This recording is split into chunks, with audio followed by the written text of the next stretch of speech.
Welcome to 108 TV news Telugu. Bulletin ముందుగా headlines. తిరుమలకు పెరిగిన భక్తుల రద్దీ, అలిపిరి వద్ద భారీగా నిలిచిన వాహనాలు. డేంజర్లో తెలంగాణ, మరో 3 రోజుల పాటు ఎండల తీవ్రత. రోడ్ల మీద పాకిస్తాన్ జెండాలు, ఖండించిన ముస్లిం మహిళలు, 6 అరెస్ట్. వేసవి సెలవులు వారాంతం నేపథ్యంలో తిరుమలకు భక్తుల రద్దీ భారీగా పెరిగింది. శ్రీవారి దర్శనానికి భక్తులు పోటెత్తారు. అలిపిరి తనిఖీ కేంద్రం వద్ద వాహనాలను తనిఖీ చేసే ప్రక్రియ ఆలస్యమవుతోంది. దీంతో వాహనాలు గరుడుకూడల వరకు నిలిచిపోయాయి. భక్తులు గంటల తరబడి వేచి చూడాల్సిన పరిస్థితి నెలకొంది.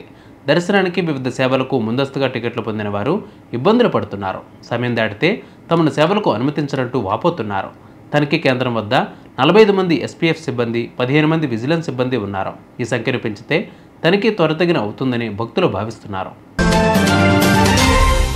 తెలుగు రాష్ట్రాల్లో ఎండ తీవ్రత అధికంగా ఉంది. ముఖ్యంగా తెలంగాణలోని పలు జిల్లాల్లో ఎండలు విపరీతంగా కొడుతున్నాయి. దీంతో ప్రజలు ఉక్కిరిబిక్కిరి అవుతున్నారు. గత 2 వారాలుగా ఎండ తీవ్రతలు అధికంగా ఉండడంతో 30 మంది వరకు వడదెబ్బ కారణంగా ప్రాణాలు కోల్పోయినట్టు తెలుస్తోంది. అలాగే మరో 3 రోజుల పాటు రాష్ట్రంలో ఎండల తీవ్రత అధికంగా ఉంటుందని వాతావరణ శాఖ అధికారులు హెచ్చరికలు జారీ చేశారు. ముఖ్యంగా ఆదిలాబాద్, నిజామాబాద్, కరీంనగర్, హైదరాబాద్ ప్రాంతాల్లో ఈ ఎండల తీవ్రత అధికంగా ఉండడంతో వడగాల్పులు వీసే అవకాశం ఉన్నట్లు వాతావరణ శాఖ అధికారులు అలర్ట్ జారీ చేశారు.